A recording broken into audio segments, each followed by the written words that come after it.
Buenas tardes. Realmente es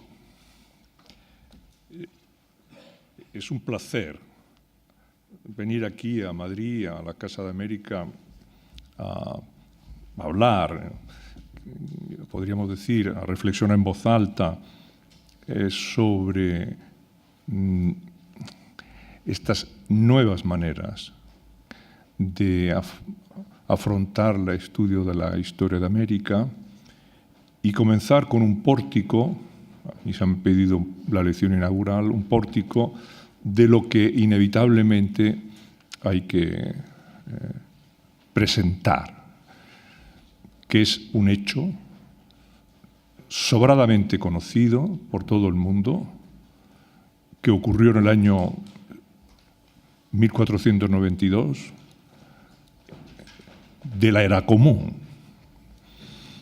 que por supuesto no es un año que compartiera en aquel momento casi nadie, porque la era común era la menos común de las eras, como era una habitual en esta forma de entender la historia universal en Europa, que era la menos universal de las historias.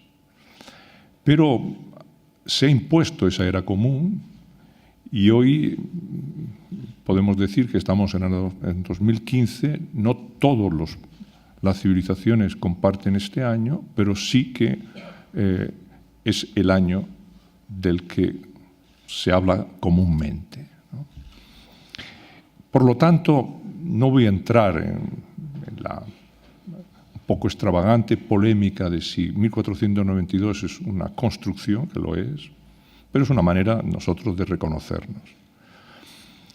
Lo que sucedió a lo largo de ese año fue muy intenso y culminó, como bien sabéis, en el tránsito del 11 al 12 de octubre. Voy a perfilar algunos aspectos de ese hecho, voy a encontrarle luego el significado y voy a trabajar de lo que eso nos lleva a las actuales tendencias del estudio de la historia de América y de Europa, o de Europa y de América, mediante esa feliz expresión que debemos a Sir John Eliot de la historia conectada. Concepto que me gusta mucho, que él expresó en su muy estimulante libro autobiográfico, hablando de historia, se tradujo en la versión que hizo Taurus, casi al mismo tiempo la edición original que publicó en la Universidad de Yale en Estados Unidos, donde Eliot vuelve sobre sí mismo en una tarea de introspección de su labor como historiador, como gran historiador que lo es, como referente a mucha gente,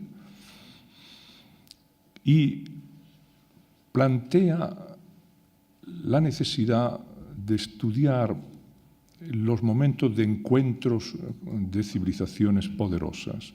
Y lo termina con un libro, a los que lo habéis leído me podéis certificar lo que os digo, termina con una sugerencia hermosa de lo que no se puede estudiar, de lo que él mismo no ha podido estudiar, que es una historia comparada de España y el Imperio Otomano, ¿no? Y dice el motivo, dice, me cuesta entrar en las fuentes turcas porque ya no tengo edad suficiente para aprender turco y paleografía turca, ¿no? Esa indicación, aparentemente banal, es magistral, y eso solo se le puede ocurrir a un gran maestro a una edad ya avanzada, ¿eh?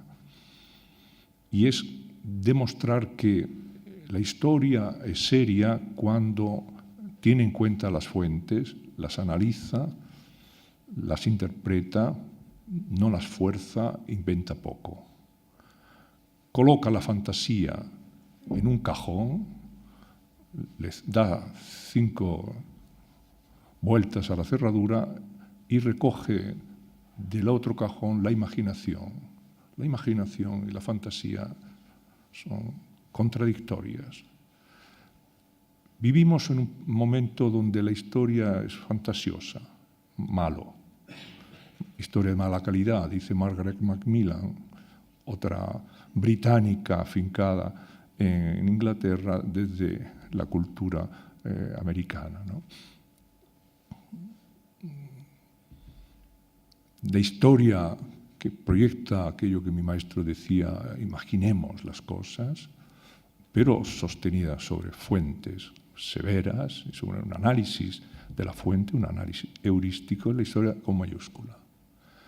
Precisamente hace 2 o 3 días, nuestro coordinador, ¿no?, acaba de decirlo José Antonio de Ori, ¿no?, de este programa, el amigo Manolo Lucena,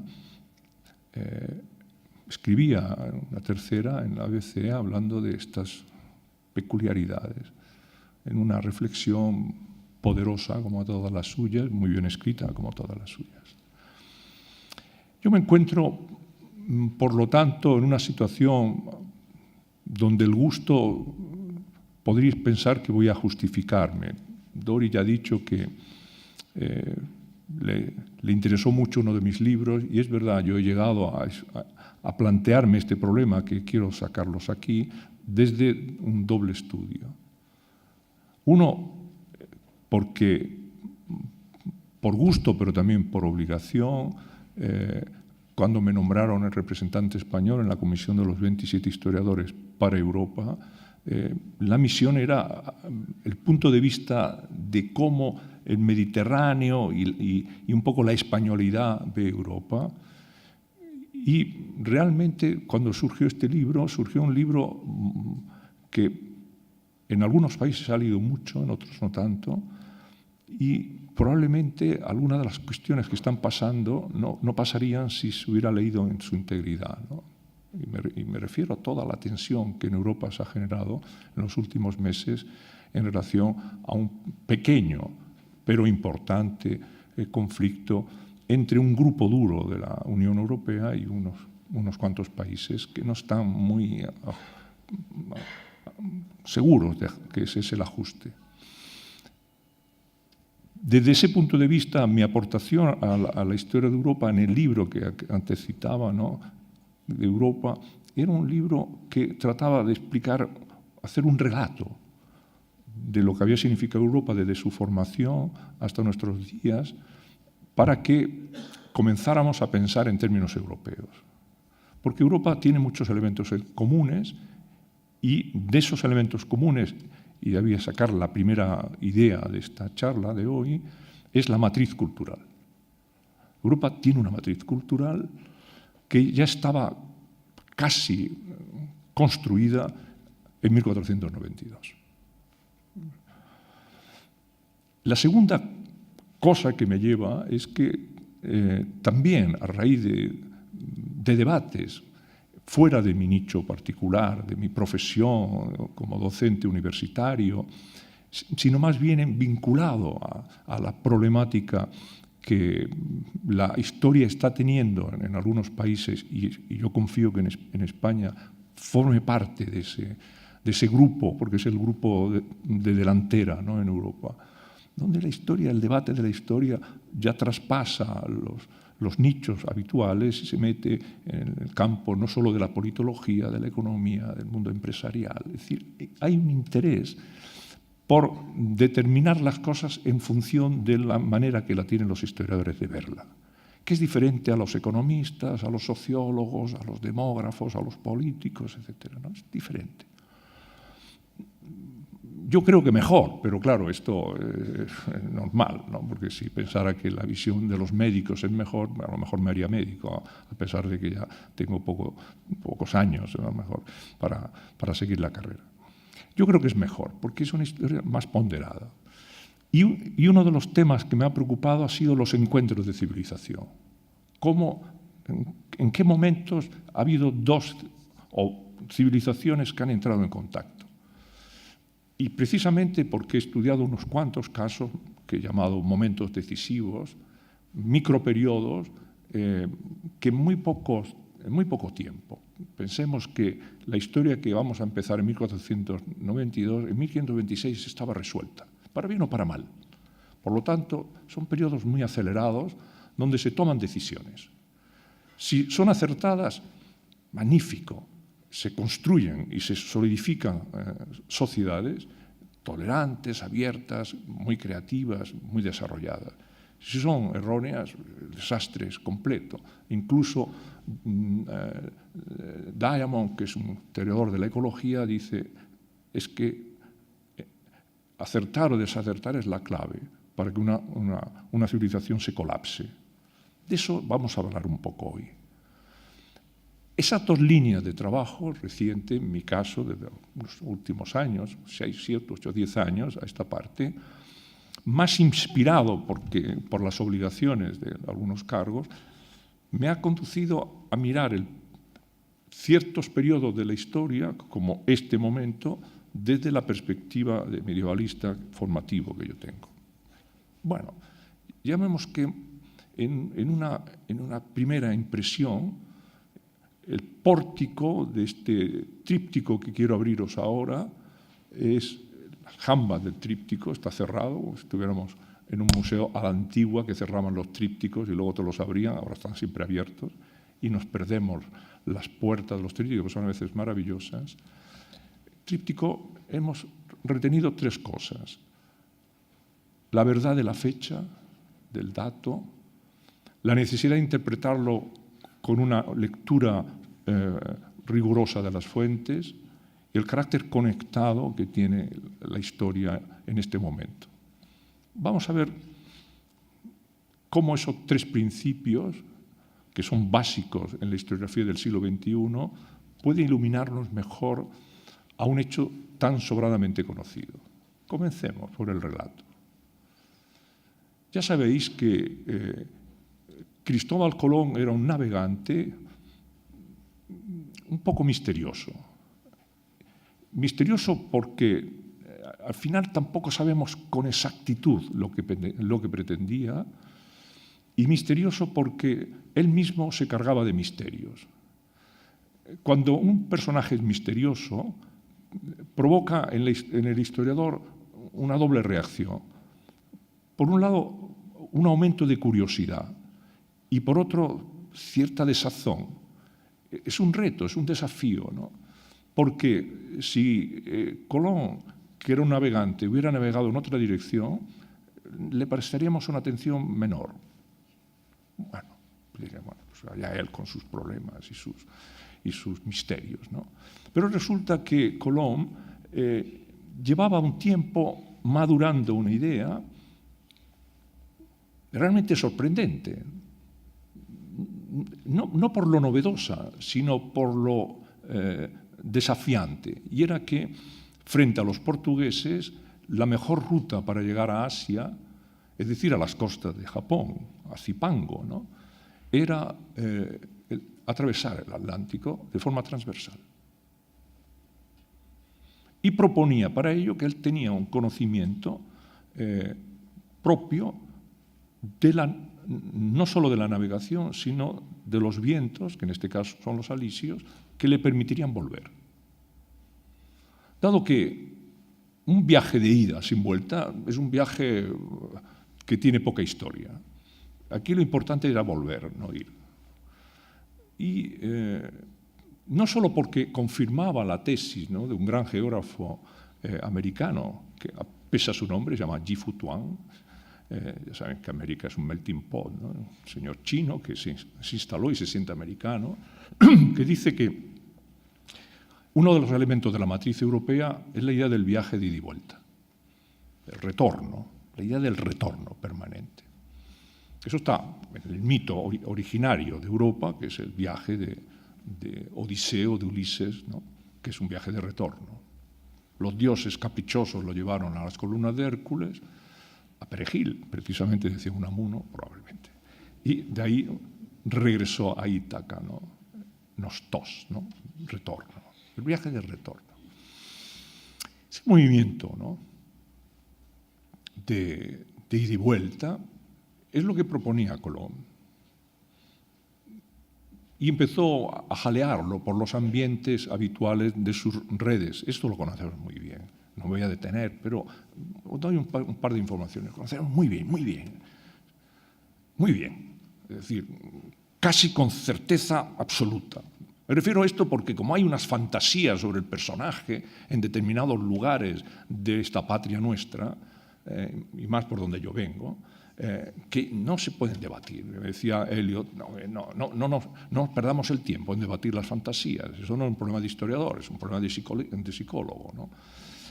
Por lo tanto, sabemos muy bien cómo él se mueve en las redes familiares del sistema genovés, que tiene puestos, un poco como las corporaciones multinacionales en la actualidad, y eso, repito, está muy bien estudiado. Y él se mueve por allí, se mueve en Lisboa, se mueve en Sevilla, se mueve en muchos sitios, buscando simplemente una cosa tan sencilla para una operación, que es que alguien la pague, ¿no? Es decir, recursos, que diríamos hoy, ¿no? La financie, ¿no? No encuentra nadie que sea capaz de asumir el reto que significa salir de una isla canaria, en este caso La Gomera, y regresar después de dar un paseo que, según él, llevaba directamente a las costas de Japón. Le pusieron muchas dificultades. Él engañaba un poco. Él sabía que el espacio entre las Canarias y Japón era demasiado alto y que había algo en medio que no se atrevía a determinar qué. Él creía que eran islas, o decía, lo que creía, lo que decía, con Colonna siempre muy difícil de determinar. Pero siempre estaba interesado en decir, no, sí, yo lo que os planteo es la navegación, es el viaje de regreso. Y cuando regrese os diré cuáles son los límites exactos que hay allí y qué podemos operar sobre esto.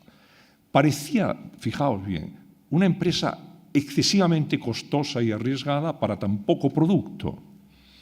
De manera que encontró en Fernando el Católico y Isabel la Católica, en los Reyes Católicos, que estaban un poco inflados, ¿no? En el Real de Santa Fe, porque estaban a punto de conquistar Granada. Santa Fe, que es donde actualmente está el aeropuerto de Granada, los que habéis pasado por allí veréis que es el único sitio que se debe de ver la Alhambra, ¿no? Con la Sierra Nevada al fondo. Cuando él llega en febrero, la Sierra Nevada está como ahora, ¿no? Que está llenísima, está nevada, ¿no? Normalmente, ¿no? Si llegas en agosto no la ves blanca, la ves gris, ¿no? Está nevada. La impresión es colosal, el choque, ¿no? Entre lo blanco y el rojo, ¿no? De la Alhambra. Bueno, los reyes están exultantes, vamos a conquistar esto. Y luego, además, los historiadores de los reyes católicos, el Pulgar y otros, a la reina la tienen entusiasmada, majestad, vamos a acabar la reconquista que empezó Pelayo. Se inventan unas cosas preciosas, ¿no? Mucha fantasía. A la reina le gustaba todo esto. Finaremos la reconquista, volveremos a esto, la Hispania romana, las provincias serán, no falta Portugal, pero ya estoy estableciendo unos criterios de organización familiar, de modo que mi hijo terminará siendo rey de Castilla y de Aragón y de Portugal y de Navarra. Ya lo tenía todo previsto. Vamos, tenía previsto el escudo de España, ¿no? Los 5 reinos. Que no se le hace mucho caso a él, pero el escudo está, incluso actualmente es vigente, pero no se le hace caso. Visualizamos poco nuestros escudos heráldicos, lo cual es sorprendente. Isabel sí que la tenía visualizada. Llega Colón y le convence. Todo esto también ha generado fantasías, lo que sé, pero bueno, de hecho, como allí estaba presente Fernando el Católico, un escribano de la Cancillería aragonesa tomó nota, porque donde estaba el rey había un escribano de la Cancillería aragonesa, era muy rigurosa. De manera que las capitulaciones de Santa Fe están en un registro de Cancillería en el archivo de la Corona de Aragón. No nos sorprenda, esto no tiene nada que ver, no es político, no, es que el rey de Aragón cuando se movía con el escribano y lo escribían todo, absolutamente todo. Hay millones de documentos, pero millones, cuando digo millones, millones, de los cuales conocemos un 2% aproximadamente. Eso, para que veáis un poco que la historia todavía hay mucho tema para investigar. Y Colón, siguiendo con sus misterios, que generó libros admirables de un americanista famoso nuestro en los años 60, el profesor Manzano, ¿no? Misterio de la confesión, del secreto, etc. Es un misterio. Él se va a La Gomera, también ahí hay otro misterio, se enreda en una historia de amor, ¿no? Pero lo que estaba esperando es que el alisio soplara. Lo que pasa es que él creaba fases fantasmales, es decir, era un personaje, era muy genovés en esto. Siempre, nunca, los genoveses nunca dicen la verdad de una forma estricta, prefieren la veracidad a la verdad, ¿no? Bueno, Colón era así. Y comienza el viaje.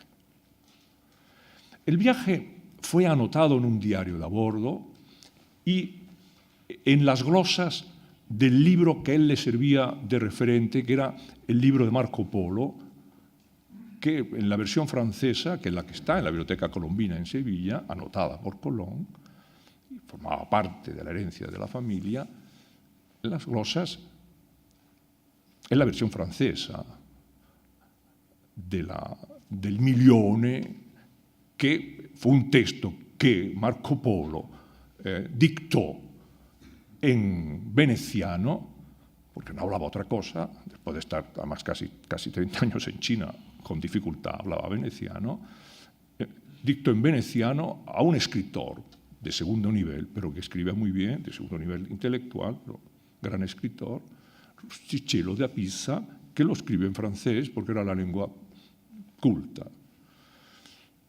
Lo más curioso es que luego ese texto francés se volcó al toscano, y el Milione en italiano no es el Milione de Marco Polo, es el Milione de un traductor toscano, porque Marco Polo nunca habló toscano, no habló italiano, habló veneciano.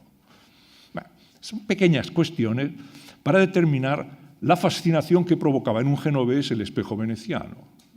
Génova y Venecia, durante 5 siglos, del siglo X al XV, habían sido las dos grandes ciudades del motor, del desarrollo económico, del desarrollo comercial, del mundo náutico y de la impresión de cómo tienen que ser las redes internacionales del dinero. Debatían entre ellas. De hecho, además, son tan diferentes que al que le gusta Venecia odia Génova y viceversa. Yo, que me he pasado media vida en Génova, no tengo más remedio que ser pro-genovés, pero es por fidelidad a la ciudad que he estudiado tanto. Aunque lentamente me voy inclinando a la nostalgia veneciana. Empiezo a hacerme viejo y, por tanto, leo cada vez más a Thomas Mann y pienso que Venecia es la clave. En cualquier caso, Venecia y Génova son dos maneras de entender el mundo de los negocios. Y Colón viaja anotando en el diario. El problema es que el diario no es suyo. Como nos comenta muchas veces la que mejor lo conoce, que es Consuelo Varela, que es prácticamente como si lo hubiera escrito ella, de tanto que lo conoce, lo escribió el padre de las casas más tarde, en fin, lo reescribió con lo que eso significa. Pero en cualquier caso, el diario de a bordo, algo de Colón está, eso está evidente. Y en las anotaciones, Colón comienza a darle vueltas. Yo solo, no voy a, tampoco esto es un seminario de cómo hay que leer el diario de a bordo de Colón, pero es un texto fundamental, dado que el protagonista de la historia está hablando en primera persona. ¿Y qué hace Colón? Colón muda, ¿no? Hace una mutación personal en el transcurso del viaje en el Atlántico. Testigo el agua.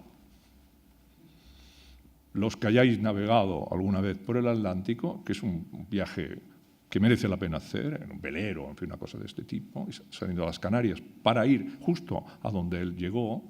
De hecho, si te metes en Alisio, llegas allí, ¿no? Y te puedes dormir, llegas allí. Más tiene el GPS que te va indicando, actualmente no hay problema, pero llegas allí donde llegó él, muda del navegante al descubridor. Él sabe que está llegando demasiado lejos en los cálculos iniciales.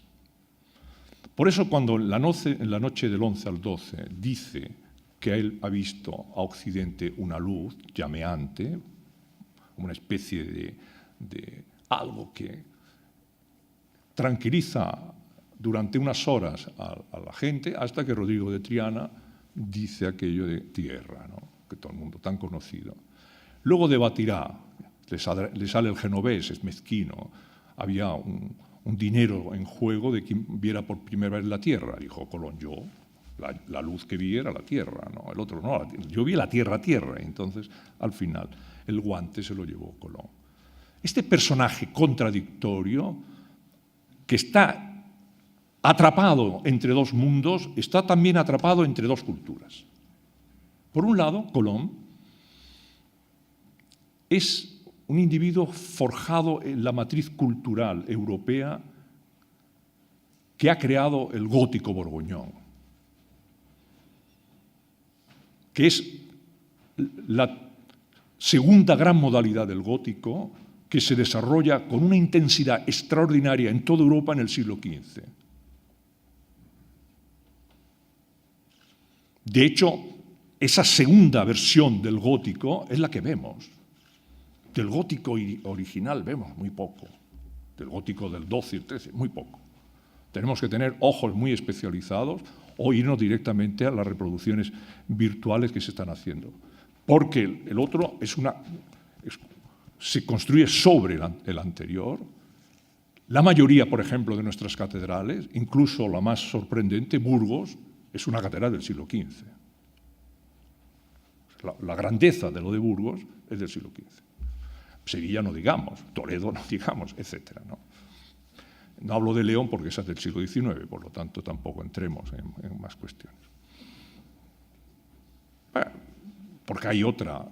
Pero el gótico borgoñón es muy intenso, es una manera de entender el mundo que además dio origen al libro más bello de historia medieval de todos los tiempos, que el propio Ortega y Gasset descubrió con entusiasmo, y naturalmente todo aquello que le entusiasmaba a Ortega se lo hacía traducir, que era El otoño de la Edad Media, la traducía en su propia editorial, la Revista de Occidente. Ortega tenía esas cosas, ¿no? Me gusta este libro, que me lo traduzcan. Le gustaba, era comodón, y le gustaba leer en español en lugar de leer bueno, esto tenía que haberlo leído en neerlandés, y es muy pesado. Porque en neerlandés, si sabes alemán, entiendes, pero no todo, y si no sabes, ya no entiendes nada. Por lo tanto, es muy pesado. Es un libro maravilloso. De hecho, hay 20 y tantas ediciones en la revista, y luego publicó Alianza. Es un libro maravilloso. ¿Y qué demuestra Huizinga en este libro?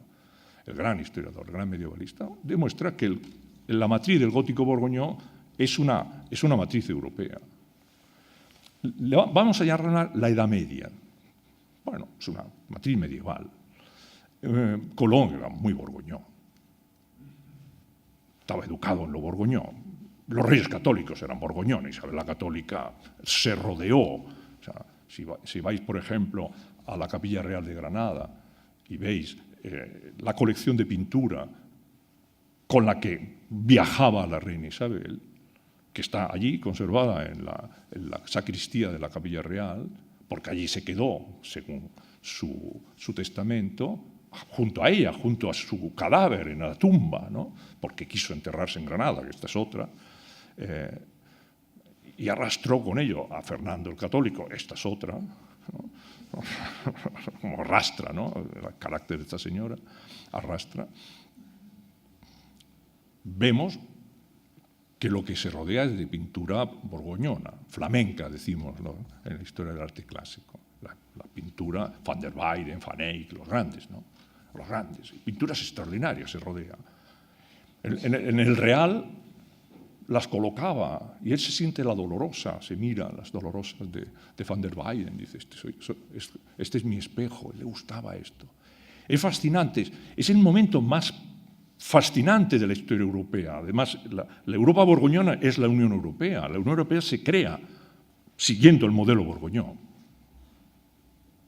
Por eso es de estructura del triángulo borgoñón. Es decir, la cosa está en Maastricht, que acaso está en Bruselas, ¿no? y en Estrasburgo. ¿no? La elección de estas ciudades no es caprichoso. En la Unión Europea nada es caprichoso, absolutamente nada. Y está construido por historiadores, además, o por gente que sabía mucha historia. Bueno, la primera vez que hay una idea de una Europa unida, por lo tanto de una matriz cultural, es la Europa borgoñona, porque el arte gótico borgoñón es un arte que cubre toda Europa, salvo un pequeño lugar del mundo, de Europa, que se le resiste. Mira por dónde. Y ese lugar es una ciudad que se llama Florencia y su entorno inmediato, que es la Toscana, y se va ampliando como una especie de mancha de aceite al resto de las ciudades de la Toscana, empezando por Siena, luego avanza por el norte hacia Prato y se va comiendo media Italia con una resistencia al gótico borgoñón que los historiadores del arte llamaron Renacimiento. Nos han enseñado tan mal la idea de que el Renacimiento sustituye al gótico borgoñón que no entenderemos jamás 1492, sino entendemos que el gótico borgoñón y el Renacimiento coexistieron todavía casi 50 años. La superioridad del Renacimiento sobre el gótico borgoñón es como decir que el expresionismo es superior al cubismo o viceversa. Que Kandinsky es mejor que Picasso o que Picasso es mejor que Kandinsky. O que Stravinsky es mejor que Schoenberg o Schoenberg mejor que Stravinsky. Son cosas que no se le ocurre decir hoy día a nadie que estudie la estética del siglo XX, ¿no? Sin embargo, todavía vivimos apresados de un tópico porque nos ayuda a entender tópicos que especialmente vienen ahora al problema americano. ¿Por qué vienen ahora? Porque desde América, desde los estudios de historia de América, en México, en Colombia y en otros lugares, nos han llamado la atención de que las matrices culturales que se implantaron allí no eran del Renacimiento, sino del gótico borgoñón. No eran modernas, sino medievales. Y llevan insistiéndonos esto tanto que ha hecho que los medievalistas tengamos que ir allí a discutir con ellos y, naturalmente, a dejarnos colonizar por ellos, porque tienen razón. Las pruebas son fehacientes. Ahora bien, es muy interesante que comprendáis que lo que hay es un conflicto que el propio Colón vivía personalmente. Esto es la grandeza del personaje. Colón no es Colón porque simplemente tuvo un golpe de fortuna. No, los golpes de fortuna vigilemos de cerca, porque pueden ser golpes de asesinos o de gente. No, Colón es grande porque vive el conflicto en su interior y lo vive solo en el castillo de popa, en el Atlántico, en la nao, no en la carabela. Porque lo que no tenía previsto, esto sería digno de una gran novela histórica, que no se ha hecho nunca. Fijaos, tantas que se hacen, ¿no? ¿Por qué no quería regresar? Porque no tenía la nao, porque es la única que naufraga, ¿no? ¿Y cómo es posible que todavía le digamos a los niños que allí fuimos con 3 carabelas? No, fuimos con 2 carabelas y una nao. Me dirán, sutilezas de historiador. No, cuidado, cuidado. En la guerra náutica que está por emerger, ¿no? Está por emerger, 8 años después se producirá la primera gran batalla contra los turcos en el Adriático, 76 años antes de Lepanto, pero esta fue de verdad, Lepanto, bueno, esta sí que es de verdad, porque impidió que los turcos conquistaran Venecia. ¿Os imagináis? Venecia turca en 1501. Eso significaría Ferrara turca, Ravenna turca. Es impensable. Bueno, pero los italianos se asustan ante esta posibilidad.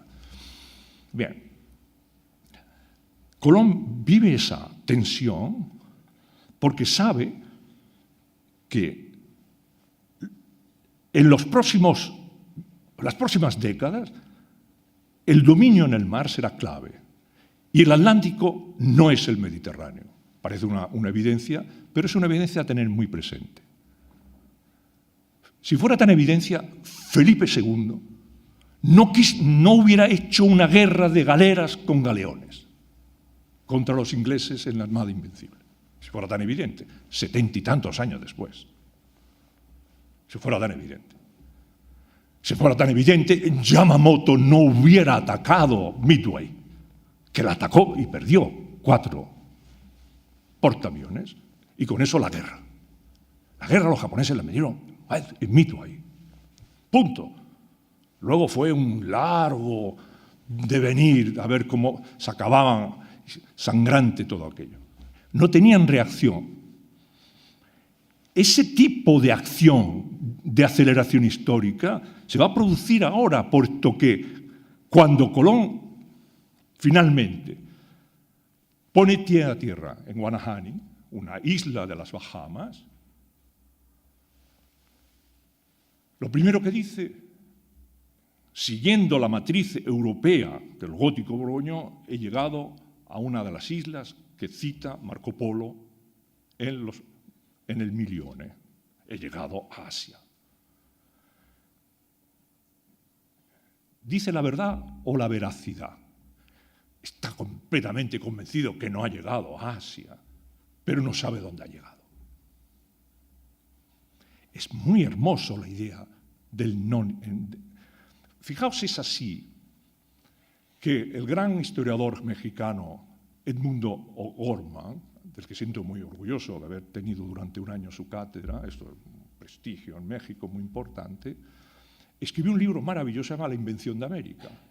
Dijo, cuando Colón llegó, esto no era América, América es una invención de Europa, empezando por el concepto. Si Colón, y eso se lo reprochan algunos, hubiera dicho la verdad y no la veracidad, y ahora podemos analizar por qué dice la veracidad y no la verdad, eso se llamaría Colombia, que es lo que le gusta a la gente de Ohio, ¿no? O sea, de Columbus. No, ¿por qué no llamó Colón? ¿Por qué no llamamos? Auténtico descubridor. Él se ha mudado. Él es el descubridor. Él lo sabe. Regresa. Ahora bien, si eso fuera América, los acuerdos firmados en el Real de Santa Fe es papel mojado.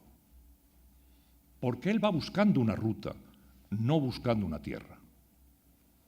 Él le propone el control de unas redes mercantiles a los reyes para traer las materias primas de Asia a Europa, que era la gran preocupación de los genoveses y de los venecianos. Y, por lo tanto, si es de los genoveses, de los portugueses, que están construidos a imagen y semejanza de los genoveses. Lisboa es una proyección de Génova en el siglo XV, clarísimamente. Todas las familias circulan por allá. Los genoveses son los que crean las multinacionales. Eso hoy día nos debería sorprender. Si entendemos lo que es una multinacional, ¿no? Y cómo opera una multinacional con respecto a sus casas subsidiarias. Colón, cuando regresa, ha descubierto algo que ese sí es su secreto, porque indica claramente que se puede ir y volver. Y lo que pide es más tiempo para llevar a cabo, fijaos, qué sorprendente decisión. Eso parece una decisión torpe, pero es una decisión de una persona muy viva y que conoce bien el conflicto intelectual, vamos a llamarlo así, de su época. Necesita tiempo para describir, en términos, dice él, modernos, lo que acaba de ver. Los reyes, que lo reciben en Barcelona, por cierto, se quedan perplejos ante la petición. No, ahora hay un cambio, le plantea Colón, de apreciación del lugar que hemos llegado. Y ese cambio de apreciación es que necesitamos otra manera de ver las cosas. Y esa manera no está en el gótico borgoñón, sino, curiosamente, en el Renacimiento. Esa manera, en 1420, dos personajes extraordinariamente insólitos de Florencia la habían creado. Uno es la perspectiva geométrica. El mundo se había acostumbrado a no tener perspectiva. ¿Para qué? Habían desarrollado los artes más bellos de la humanidad sin perspectiva. El egipto, el asirio, el tolteca, el azteca, el inca, el gótico, el románico, el romano, el griego. ¿Para qué la perspectiva? Y dice Brunelleschi, apoyado por ese muchacho salvaje, ¿no?, que se llamaba Masaccio, el Masaccio, ¿no?, dice, para entender nuestro problema central, que es por qué condenó Dios a Eva y la expulsó del paraíso. Vayan a Florencia a ver a Masaccio como enseña, como expulsa Dios a Eva. Dice, necesitamos un principio de la matemática, que es la perspectiva, donde la hipótesis de la imagen no se finge. Eso 3 siglos antes que Newton dijo, hipótesis non fingo, y crea la física moderna. Una cosa es escalofriante. Eso explota con Brunelleschi, dice, no, voy a hacerlo a lo grande, voy a terminar la catedral que nadie quiere terminar, porque es una catedral del maestro Giotto que nadie se atreve. Y le coloca la cúpula. Todo el mundo dijo, se caerá. Todo el mundo dice todavía hoy, se caerá. No se cae. El equilibrio de masas que ha construido este personaje ha cambiado el mundo. El impacto, sin embargo, fue de resistencia. Mientras hacía esto, la Catedral de Sevilla se terminó haciendo los siguientes 100 años en gótico. O sea, no hay una eficacia. El Renacimiento le costaba dominar la grandeza del gótico borgoñón. Pero Colón, gótico borgoñón, dice no. Para entender de dónde vengo, necesito otro procedimiento mental. Necesito, como diría Gorma, inventar aquello. Los humanistas se pusieron de repente en guardia. Los humanistas que rodeaban a los reyes católicos y luego a su heredero, a Carlos de Gante, a Carlos de Habsburgo, Carlos V, que decimos nosotros, le rodeaban todos y dicen, bueno, ¿pero qué es aquello? Y Anglería dijo, el nuevo mundo. Nuevo mundo. ¿Por qué nuevo mundo? En los textos en los que sostenemos nuestra cultura no está. Los padres de la Iglesia no hablan de él. Ninguno. Ni Aristóteles. Ni Platón. Platón habla de civilizaciones perdidas, ¿no?, en el Timeo, ¿no?, habla de la Atlántida, pero no se le ocurre hablarla de los olmecas o de los toltecas, ¿no? De los mexicas no hubieran podido, porque son muy modernos, pero no hablan. ¿Qué pasa? ¿Por qué el cuarto continente provoca estupor? ¿Hay algo más fuera de Euroáfrica, Asia? Sí, América. Al otro lado del Atlántico se levanta algo que en su definición necesita una perspectiva nueva. Punto de vista que no ofrecerá el gótico, sino que ofrecerá el Renacimiento. Y aquí aparece el conflicto. El metasistema, que dicen los expertos en esto, es decir, la matriz que se impondrá es el gótico borgoñón en la base, en el urbanismo, en el orden religioso, en el orden canónico, en la manera de tratar a las personas, e incluso en el sistema político, mientras que en la apreciación de lo que es esa geografía se impondrá inexorablemente los principios del Renacimiento. De manera que en la elaboración de lo que es América, en los próximos 40 o 50 años se elaborará la modernidad. Es una sorpresa, decía Eliot, una sorpresa sorprendente, perdón la expresión. ¿Cómo es posible que no nos hubiéramos dado cuenta de que lo teníamos delante de nosotros? Teníamos la piedra de la Roseta delante de nosotros, teníamos una civilización, que es toda la España virreinal en América, que no la habíamos entendido. Nos habíamos dejado colonizar por una historiografía de segundo nivel norteamericana y le llamamos colonial. Pero usted, ¿qué sabe de lo que hicieron esta gente? Y de lo que buscaban esta gente. Todos son tópicos, casi todo mentiras. Y eso lo explicarán bien este ciclo, porque yo creo que Manolo se ha preparado para que se lo expliquen bien, en detalle las cosas. Yo solo quiero abrirle la puerta para que vean cuál fue el efecto y cómo esa noche del 11 al 12 de octubre fue una noche mucho más decisiva que sencillamente llegar o no llegar a las Bahamas. Es que al percibir y en cada viaje, en el tercer viaje, cuando llega, es fascinante, el tercer viaje de Colón, 1507, fascinante. ¿Por qué es fascinante? Porque Colón ya sabe lo que pasa. Es genovés, por lo tanto está muy bien informado. A mí me gustaría tener un 2%, fijaos en que soy, de la información que tenía Colón sobre su época, tenerla yo sobre la mía. Solo un 2%. Sería capaz de diagnosticar cuestiones dentro de 3 o 4 años. Solo un 2%. Si tuviera el 100% de Colón, imagínate. En 1492, Europa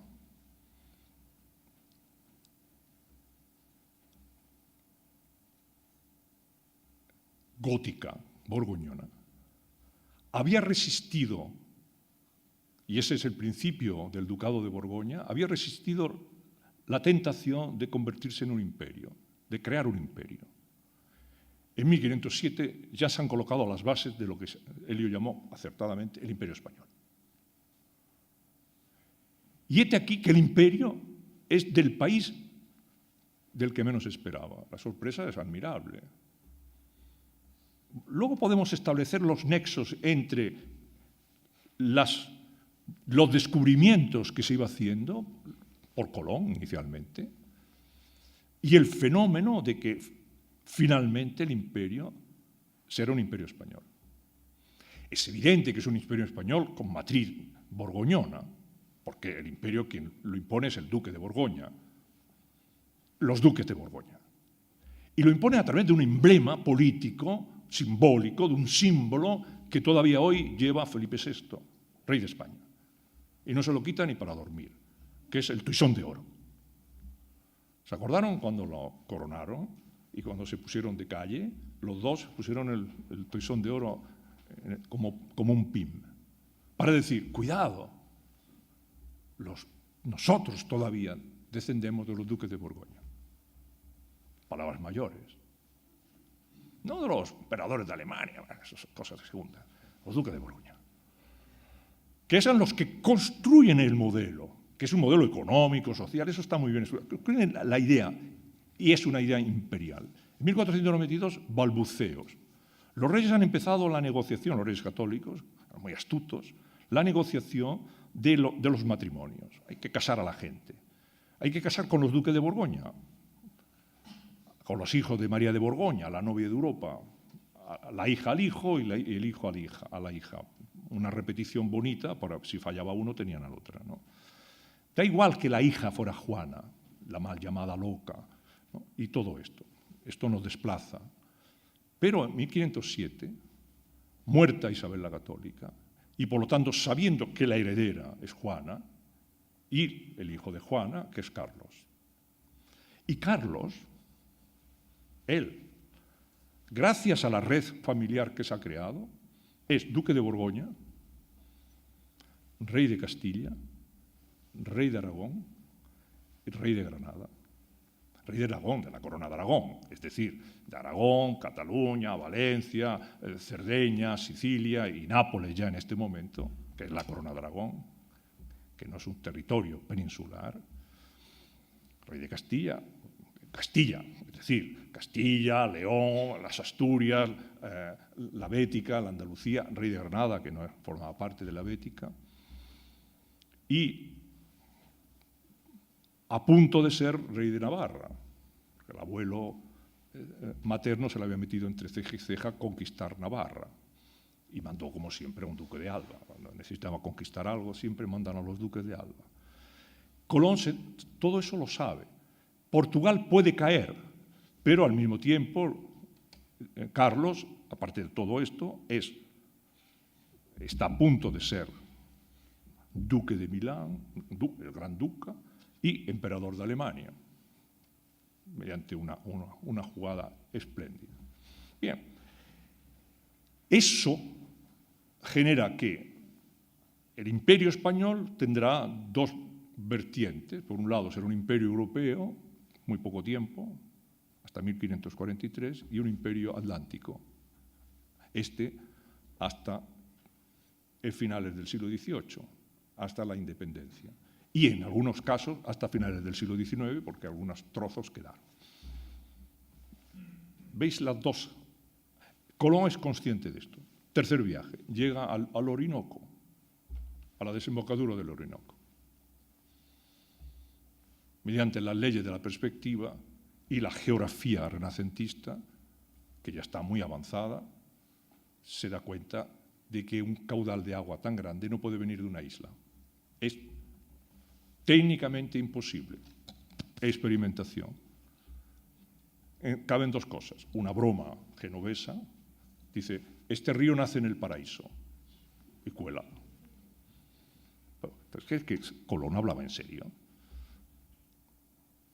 O sea, vamos a establecer la literalidad de las afirmaciones de Colón como si hablara en serio. Y otra, naturalmente, viene de un continente que tiene montañas muy altas, lo que son los Andes, ¿no? Porque si no, el río no trae esa agua que avanza hacia el mar de forma impresionante. Además, tiene que ser en el Orinoco, lo que es la vida, ¿no? Lo que es la vida.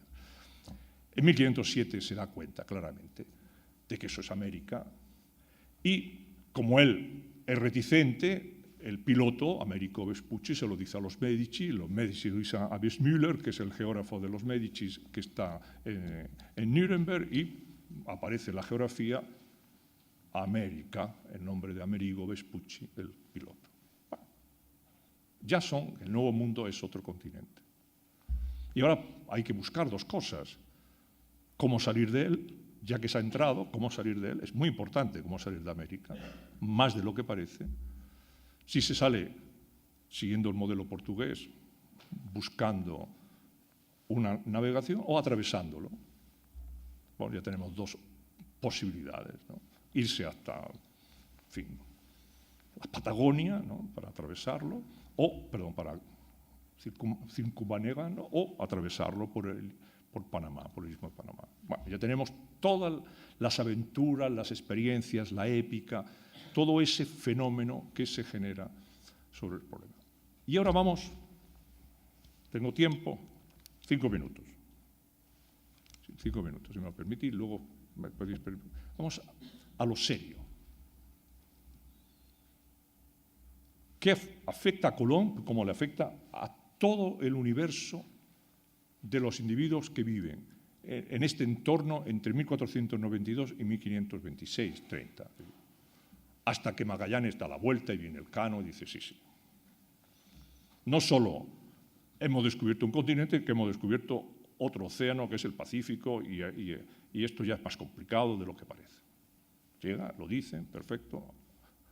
El mundo más complicado, necesitamos otros parámetros mentales. Tenemos que sosegarnos, tenemos que crear otro sistema educativo, porque el mundo se nos ha hecho demasiado complicado. Bien. Pero mientras tanto hay la pregunta que emerge siempre del humanista. Y tanto si eres del gótico borgoñón como si eres renacentista, lo que compartes es el humanismo, que es un principio educativo. Creado en Bolonia, mira por dónde. Nada que ver con el plan Bolonia actual. El humanismo era un gran plan de estudios. Un nuevo estudio, surgido hacia 1370-80. El humanismo planteaba una cosa tan sencilla como la universalidad del principio moral. Tan sencilla y tan complicada. Donde el europeo, la matriz europea, quedó atrapada. ¿Por qué quedó atrapada? Nosotros creemos que nuestras decisiones de criterio moral son las justas. Es una convicción social y cultural. Y por lo tanto, cuando llegamos a otras civilizaciones que no las practican, las sometemos a juicio moral. Nuestra moral es universal. Por ejemplo, los famosos principios de la moral universal. ¿Es bueno que un hombre se coma a otro hombre? Es decir, el canibalismo. No. ¿Es bueno que un individuo altere el cuerpo de otro individuo, hombre o mujer? No. Otra cosa es que se haga, pero se hace, es siempre ilegítimo y moralmente recusable. No tiene el soporte de la sociedad. Y entonces ellos llegaron a un mundo donde la sofisticación de algunos restos o de algunas prácticas, tanto pasado como presente, e incluso futuro, posibilidades de futuro, entraban en colisión con este principio moral porque practicaban otra moral. Y entonces el conflicto fue inmenso. Es un conflicto que hiere a la sociedad y la divide. De manera que la sociedad, sorprendentemente, los que piensan la sociedad, que son las altas figuras de la política, las altas figuras del pensamiento, los grandes artistas, estos piensan la sociedad. Miguel Ángel piensa la sociedad y debate con Julio II, ¿no? La gente que rodea al Papa Médicis, a León X, incluso un granadino, León Africano, ¿no? Que llega por allí para enseñarle lo que es el Mediterráneo. Todos estos son la gente que debate, ¿no? Son la gente que controla y que toma las decisiones. Sin embargo, ninguno de ellos viaja al lugar del debate. Para eso tienen unos intermediarios fundamentales, que son los cronistas. ¿Qué cronistas? Los cronistas de las Indias, que tenemos que leer. La obsesión de haberlos editado en algunas ocasiones, etcétera, es muy importante, porque toda Europa vivió de los cronistas de las Indias. Toda Europa. Hombres del talento de Michel de Montaigne, cuando escribe el famoso capítulo de sus ensayos, de los essais sobre los salvajes, él retoma la información de las crónicas, de los cronistas de las Indias. Él no ha ido al Orinoco a ver qué hacen los supuestos salvajes. Él lo ha visto en los libros. Y los libros están encadenados en la forma plástica de describir las costumbres, las prácticas. Es decir, Europa va a ser invadida de una información libresca, de una civilización que tiene demasiado lejos y que no entiende. Entonces se producen dos historias paralelas. La que tiene lugar en el suelo de América, que estamos estudiando cada vez mejor, sobre todo los chicos jóvenes en las universidades iberoamericanas, con ayuda, pero lo están haciendo ellos, y la historia de la recepción que a través de las crónicas y de los informes que llegan en los papeles del Estado reciben los europeos. Eso es la historia croisée de la que habla Eliot, la historia, ¿no?, que está, ¿no?, esa idea, ¿no?, conectada, la conexión. Y esto es lo que nos interesa ahora saber, porque al abrir ese espacio nuevo, esa manera de entender, ese relato, como dicen ahora, ¿no?, esa narrativa, si quieren, de los procedimientos descubrimos cosas insólitas, enfrentamientos, conflictos ya no es la historia de buenos y malos, malos y buenos, la historia de colonistas y colonizados. Todo esto ha quedado de modé, pasado, es un poco casposo, puesto que nuestros estudios son diferentes. Yo quería terminar con una frase de un personaje que vive intensamente en la etapa casi final de su vida, de esta época germinativa, y que ha aprendido de toda la eclosión de estas crónicas, algunas de las cuales son crónicas divertidas, porque son falsas totalmente. La de Díaz del Castillo, ¿no?, que ha mostrado un gran historiador mexicano, Alfonso Mendiola, de la Iberoamericana, ha demostrado que sigue una pauta de los libros de caballería, ¿no?, en concreto de la Amadís, donde ve las cosas según ese anteojo semiótico de la literatura. Pero hay otros que son muy precisos y otros enigmáticos. Por ejemplo, Orellana, en el paseo, vamos a llamarlo así, ¿no?, por el Amazonas, dice cosas que forman parte hoy de los debates más encendidos entre los especialistas. Porque si tiene razón Orellana, todo lo que se ha dicho de las sociedades, pongan comillas, tribales, de la Amazonia en esta época del siglo XVI es mentira. Por lo tanto, es un texto que hiere, que hace daño. Lo podemos rechazar, pero empieza a haber pruebas de que no hay este rechazo. Por ejemplo, ustedes saben que un historiador es un historiador aficionado, pero muy talentoso y bien formado, se ha hecho de oro y se ha hecho un lugar en la fama, que se llama Charles Mam, con 2 libros, uno sobre 1493 y otro sobre 1491. Qué pena que no me viera, porque habría que escribir otro sobre 1492, como creo haber demostrado un poquito, diciendo precisamente el efecto que produce, la mundialización que produce el viaje y, por lo tanto, las impresiones de lectura de aquellos países. Pero yo quería conducirlos a un personaje de ellos que regresa aquí, pero que entiende venir a España como un regreso, que es el Inca Garcilaso. Nunca valoraremos suficiente al Inca Garcilaso de la Vega, nunca. Personalmente le tengo una admiración increíble porque es que se fue a vivir a Montilla, ¿no?, que es la patria de nacimiento del gran capitán, que es el personaje al que le he dedicado parte de mi vida, ¿no?, estudiándolo, que por cierto, este año es el 500 aniversario de su muerte. Todo coincide. Dice, el Inca Garcilaso crea una obra para plantearse desde sus raíces, que son incaicas, él es hijo de una princesa inca y de un conquistador, por lo tanto, practica eso que es el mestizaje, no solo el mestizaje étnico, sino cultural, si se tiene que aceptar o no la matriz cultural europea. Y lo hace analizando por igual lo que aquel gran historiador León Portilla, mexicano, llamó la visión de los vencidos, concepto que se lo apropió luego un historiador francés, pero originalmente de León Portilla, y luego la visión de los vencidos y de los supuestos vencedores. Su obra, la famosa genealogía, provoca en nosotros una sensación impetuosa.